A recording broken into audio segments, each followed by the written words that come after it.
All right, let's try this. I'm just at home at my little apartment with Fawn, and doing the. I'll throw a couple pictures on the screen rather than try and grab it and ham-handedly throw the paper up here. But in front of me, I've got a couple drawings I'm working on as reference, and I've got to combine all the proper proportions and numbers and things. And I think I'm getting down to a design that everyone's liking. Fawn had some subtle pushback on a few elements of my design, mostly around the saving of face, which is what several people on my channel had commented about, which they were right. And I knew they were right when they were talking about it. And the comments were respectful and nice and appreciated. I'm just home today. I've kind of put myself on bed rest for a couple of days. I just had a electroacupuncture, feng chem phi fa, and acupuncture electricity. Dang, that can really hurt. It's crazy. It helps. It's been one of the most beneficial things. So I just took some ibuprofen. What I wanted to talk about was recently I had a couple of questions relating to the three types of wife. Not technically, they're not all wives, but you get the idea. The three different kinds of wife you can have in Thailand. Probably call this video "The Three Wives of Thailand" or something like that. Whatever. But I've covered this before in various ways. This is going to be a little deeper and more specific dive that will be a little more helpful both for a newcomer, prospective guy thinking of coming here, and for a guy more experienced looking to date. A lot of the stuff has come up recently with some of my friends that are dating here, and comes from lessons from other guys that have unfortunately been down this road the hard way, which we'll talk about. And pardon for the muscle shirt and the not very nice scenery, but it's hot season. It's hot season, and I'm not feeling so great. And I shaved and cleaned myself up and all, but I mean I'm just it's just a casual video today, if that's all right, okay? So basically, you can have a wife, which the proper term is panlaya. And then the generic word for wife or girlfriend or someone you're dating or whatever is fan. And then the slang, which is acceptable in the village and between friends, but not acceptable in polite company, and definitely not acceptable to call some other person's wife this. But again, is totally acceptable for yourself and in more casual company is Mia, and I refer to Fawn as Mia. It's the little more colloquial way of saying wife, and because he's really fiance, and I should look, but I've not heard of a word for fiance, but that really is what she is, because we plan to get married. We're not married, and hey, fiance, right? But that's all for basically wife or girlfriend. But then the other two terms, because there's three. There's panlaya, Mia, okay. Fan is just sort of out there. That just sort of means nothing, And then the other term is geek. Out here is used as a noun or a verb. I would say in my bastardization of making it English would be geeking, but they just say they geek. That is a geek, and they geek. That's how it's set out here. I think that use in sentence structure and whatnot varies widely around Thailand, but geek has a meaning, and which we'll get into. And then the third and last is Mia-Noi. So panlaya or Mia, geek, and then Mia-Noi. And it's foggy, and it's shades of gray. What I'd like to tell you is that, well, and actually it's true on the panlaya part. Panlaya, that means wife. That's a proper term for wife, and that means a wife, and that means that you're, at the very least, have some type of social commitment and you're living together.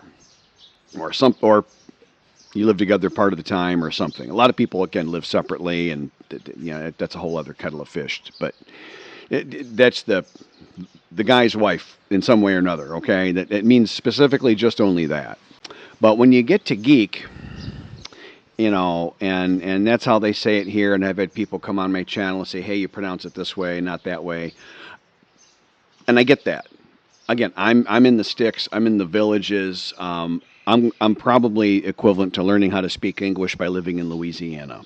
And I'm not making fun of anybody with a Louisiana accent. That actually sounds kind of cool. I'm just saying not everyone in the United States speaks the same as they do in Louisiana. That's my only point, okay? I'm not putting anybody down, all right?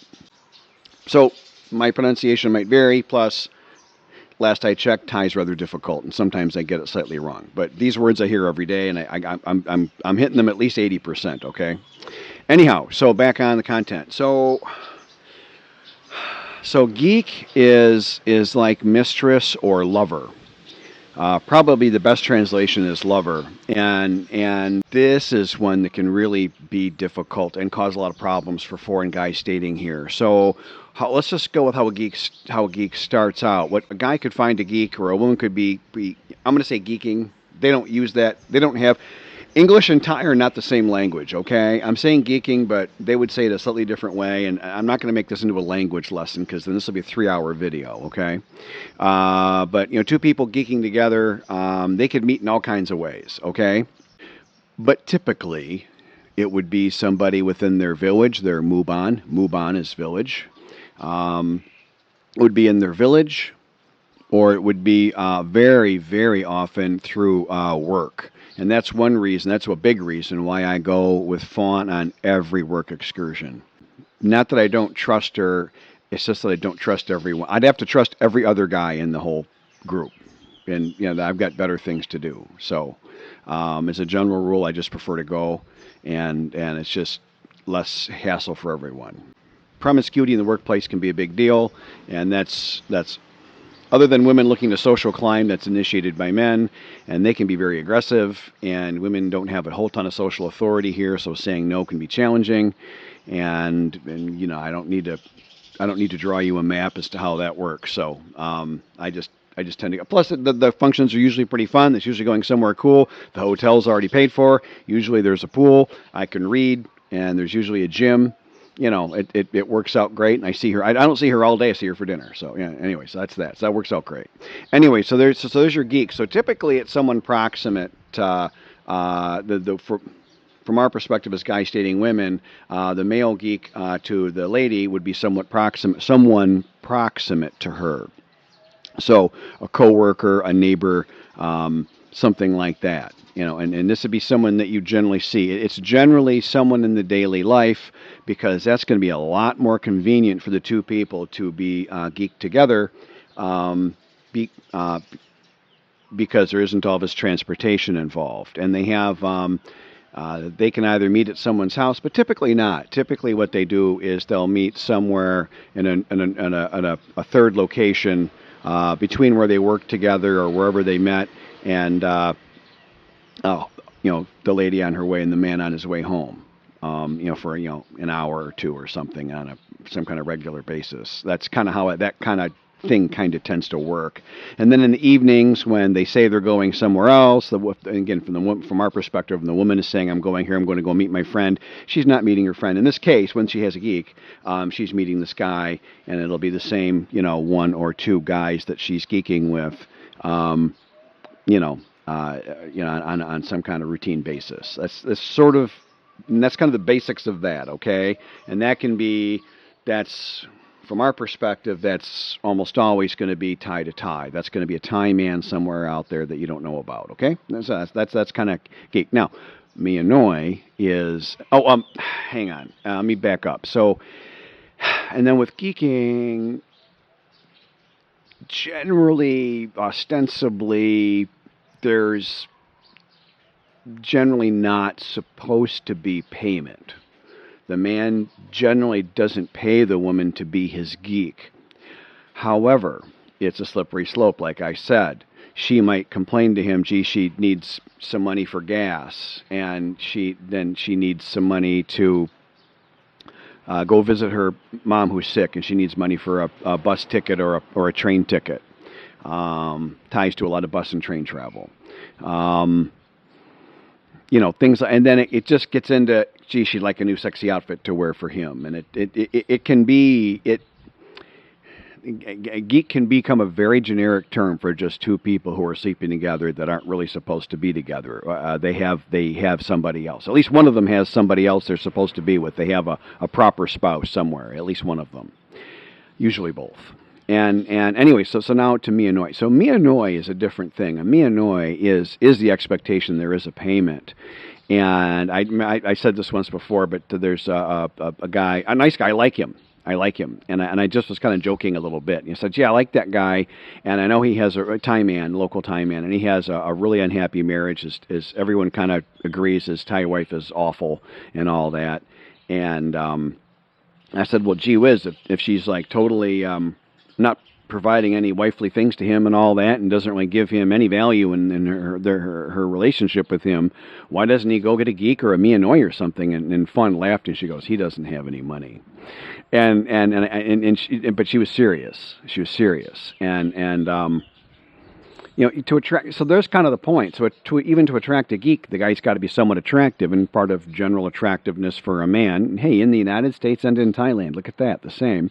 You need to have a couple bucks hanging out of your pocket at least. I mean, a lady will like you for your personality and your appearance and your kindness and other things you can do, but they really prefer you have a couple bucks hanging out of your pocket as well. And for a Mia-Noi, you're going to have to. And I mentioned this before, for a Thai man to pick up a Mia-Noi, that's generally going to be, out here in the villages, 3 to 8 to 10,000 baht per month.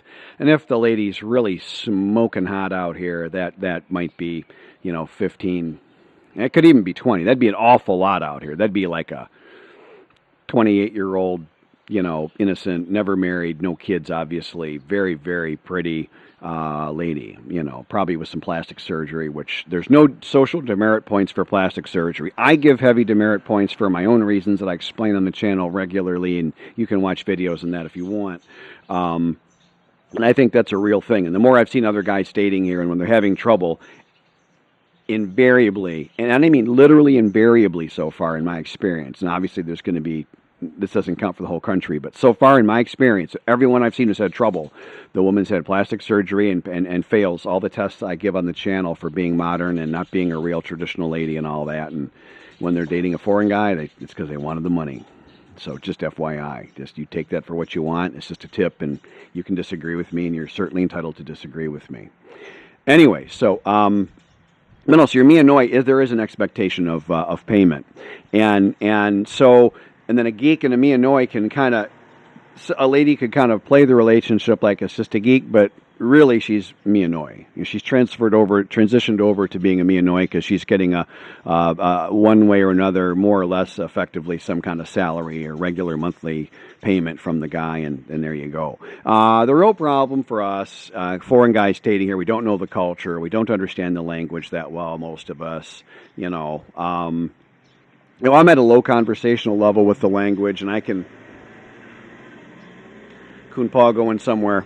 I can go to stores and go to doctors and nurses and answer all their questions and ask for directions and comment, and and if there's a word I don't know, I can sometimes usually look it up, or I can call Fawn if I'm really in trouble. But that's rare, getting rarer and rarer and all that. But still, there's so much I miss. There's still so much I miss. I'm nowhere near fluent, so it's tough. Okay, and it's an opaque culture, and and the Thai culture is Thailand. If you study Thailand, go online and Google around some stuff and try and find some reputable websites or YouTube channels. You kind of start to see that Thailand's just very unique in its culture and everything, even compared to its neighbors of Laos and Vietnam and Myanmar. It's its own deal. The more I look at Thailand, the more I get to know about it. It's just its unique own thing. It's so weird, and it's interesting. I find it so interesting, but for the Thais, because the culture is so unique and the language is so unique, and it is related to other language, and it comes from ancient Indian language. I guess it comes from an ancient Indian language, as well as some other things and whatnot. And I get that, and that's all great. But I'm just saying, overall, Thailand's kind of its own deal, and so they're not really used to having foreigners around here. There aren't really very many resident foreign retirees in Thailand. You think, everybody goes there. We're a tiny number. And there's only permanent residents. There's only like a couple 100,000 guys. it's I got that from a couple of different websites quoting similar numbers, and one was Wikipedia, I believe. So yeah, maybe I'm wrong. This isn't the National Geographic Channel either, but as best I could, I tried to get some information. And the point was, it's in terms of resident foreigners, it's way less than 1%. So, and if you live out in the villages like me, they have no idea what to do with you, And so the culture is very opaque to us. You will find that opacity, I think, anywhere you go, and particularly remote out where I am, which I'm happy. I'm happy. I like this. I've thought about going to a bigger city. I can move anytime I want. I'm a free man. I do whatever the hell I want. But I'm happy here, and I'm slowly building a house of fun because that's how happy I am here. This is working for me. I like it nice and quiet. Okay. Anyways, but so back to the three wives you can have in Thailand. So you've got your Panlea and the nicknames for that, and your Mia-Noi, the lady in waiting that you pay a salary to, and then geek, and there's like, as much as people talk about the jealousy in Thai culture, and if one person has one thing another person doesn't have, and I gave this example once before, but even when I handed out snacks and drinks and things to the construction crew, Chung, his construction crew, to the Chung and Kun Pa, I had to give the exact same snack, exact same beverage to every person. And I wanted to give Kun Pa an extra serving, and he goes, my die, cannot. So there's this jealousy and one person has and another person doesn't have. So as much as there's that, it's the exact opposite when it comes. It can be the exact opposite when it comes to sex. And so a husband and wife Thai couple, a woman and her Sami is husband, a Thai woman and her Sami could decide that she will go on the dating apps, which is the easiest way for them to do this, and present herself as single and take on a foreign husband. And, husband in air quotes, it won't be a real one, obviously. You won't know that. And you could be married 10 years and you won't know that. They can be very patient. And the Thai man can be very non-jealous, because he's probably, a guy like that probably has a geek or two anyways, right? So it isn't that big a deal to him. I've seen this, and I've had a couple Thai women talk to me in private and say they don't understand why their husband's jealous or why this guy's jealous over that guy just because she's having sex with both of them. It doesn't make any sense to her. And she truly was like befuddled. She came to me trying to understand it, like, why do you foreign guys get so jealous? So, and she wasn't, so in her mind, she wasn't black-hearted or doing anything wrong. She was not a nice person, let me tell you, but you get the idea. And so basically, there's just really the three kinds, and it was legal to do this for a Thai man to have all three, the Panlea, the Mia-Noi, and the geek. It was legal to have those officially through 1935 or 36 or something, and then they changed the law. But it's culturally followed, and it almost seems at times like that just about any guy that has a big enough salary to afford supporting another lady does so. It's super common here, like almost odd when a guy doesn't have somebody extra.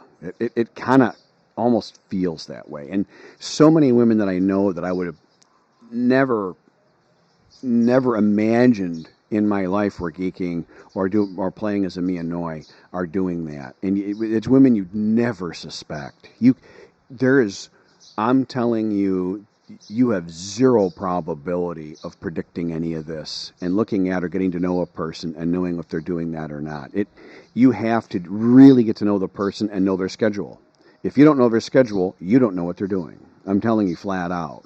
A recent point on this whole thing that still further surprised me, if this isn't surprising enough yet, I was talking with what I would call a very high class, very sophisticated, prim and proper, culturally traditional Watanatam Dangdum young lady.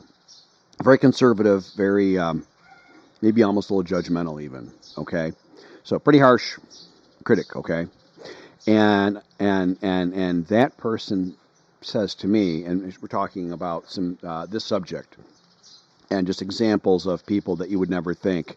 And she goes, well, I know these couple other ladies, and they don't want anybody to know that they're acting as a Mia-Noi. She referred to it as geeking, but it was with a salary. So I'm going to say that's Mia-Noi, okay? See what I mean? And she goes, yeah, but that basically, she said, like, that doesn't count, though. It doesn't matter. And it isn't really even geeking because the man she's working for is so rich. He's very, very rich. Um, I think that really surprised me, one, in coming from the person it was coming from.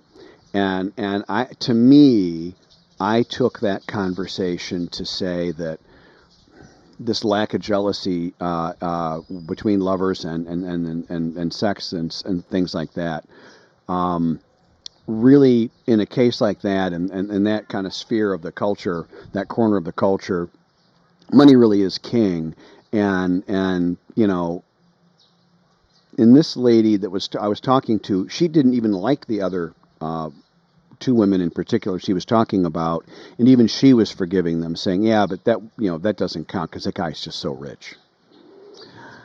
I was like, "Oh gosh, it's harder here than I even thought." So I don't know what to tell you with that, but I mean, what it means to you is that you really have to, and this is why this is one of the biggest reason I think why I'm always harping on guys, that you need to know who your Thai girlfriends or the lady you're interested in. You need to know her work situation really, really, really well, really well.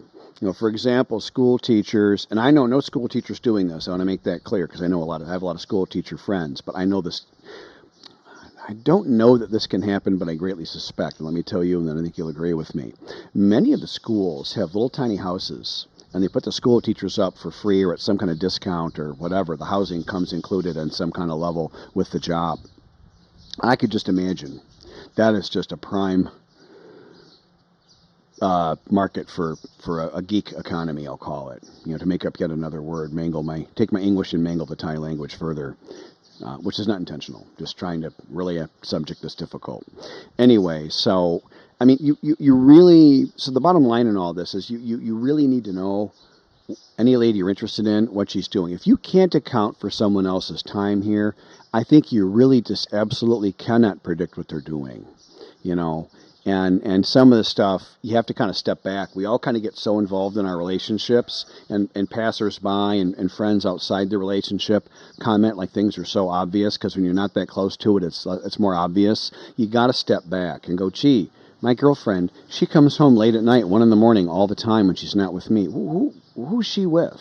Because they have these little hotels, these little many resort hotels here, do these, there's a little kind of secret code they have to announce that they offer this, and they do these short rentals. And if you can't read Thai, it's not going to work, so I'm not going to bother to explain it. But you'll learn it when you learn Thai. And, and those things are everywhere. Now that I know what that is, it's freaking everywhere. And so they have a business. They're obviously making money with it, or they wouldn't stay open. So you really have to know that, and that's all I got, I guess. That's the 3 wives you can have in Thailand. That's kind of how it works. I hope I covered it fair from a foreigner's perspective, dating, thinking of marrying. Maybe you're already married. I would watch out for any kind of missing time, any kind of travel without you. I'll say it again: a traditional, cultural Isan or Thai Isan woman will not travel without her cultural husband. She won't do it. It's indecorous. They won't do it. It doesn't look good. They don't want... Fawn is deathly afraid of anything that doesn't look proper, and that includes me. Praise God, that includes me, and so she doesn't want even the potential remote chance of impropriety that it could look like she's got anybody other than me. And she's paranoid about that, and so I never have to worry. And if sometime, and I'm always invited every time she travels. If a lady's traveling and you're not invited, I don't know, that's like 50 red flags or something. I'd be super careful with that. If you like my channel and all that, I'm just going to thank a couple guys. I never ask for it, but if people give me those super thanks things, that's great. My son and I appreciate that. And you can take a look. I always have a link in every description on my videos about my book. The Amazon one is ebook only, and I think it's in the U.S. or maybe countries near the U.S. only. I don't know why it's not global, but it does not appear to be. I asked my son to look at it because it's his Amazon account, and he just says, "Dad, there's no restriction on it for just the U.S." He goes, "If it's not available somewhere else," he goes, "I got no idea. It's got to be Amazon corporate how they're doing it." So that's that. Maybe with the VPN you could fool them. I don't know. And then I have a few books here that we print in a small batch with me and Fawn and her one friend. And those are available, and I ship those anywhere. And I've mailed, they're paperback, and they're nice. They're printed nice. And, oh, by the way, the Amazon book is being updated to the 2nd edition. So it's probably up by now. So you can, there isn't much difference. Just some typos and 2 pages of bonus content. But, and it comes with the green cover versus the original red and black cover, I think. So that's how you know it's the 2nd edition. Anyways, but the support's incredible, amazing. I don't pay much attention to the channel because I just do this as a hobby and trying to help and all that good stuff. But I did look at my analytics, which I rarely ever see, and I'm averaging on the channel 2,000 views per day at about 10 minutes per view. There's like always 20, 30 people watching, almost always, like 24 hours a day. There's at least, it might drop down to 10 people and goes up to 60, 70, 80 people at once watching. It's amazing the channel actually has that much activity. So it's really cool. It's a great compliment, thank you. And all the polite and respectful comments and questions on the channel are great. Very, very, very few troublemakers on the channel, and they don't last long anyways, but it's nice not having to kick people out. So it's just great. And thank you to all the experienced expats and foreign retirees here, lending your expertise and a little different viewpoint. There's guys that live in other areas of Thailand that I've never visited, and I may not get to for years. And they'll kind of throw in their little comparison to here sometimes, and that's all great. That's all good information for the prospective guys, newer guys coming here and all that kind of thing. So anyways, there we go, and there goes Kun Pa. All right, I'm out. Thanks, everyone. Bye.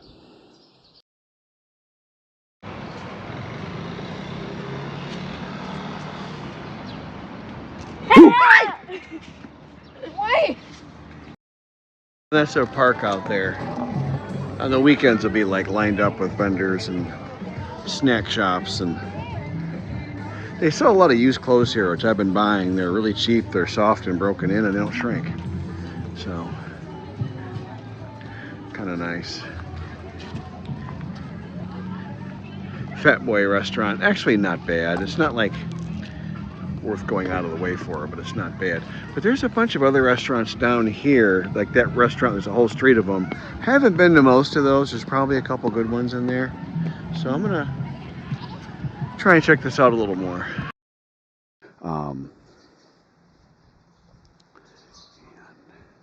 Yeah, shit, let's see.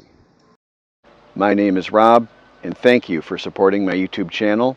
I meant every word I just said with respect.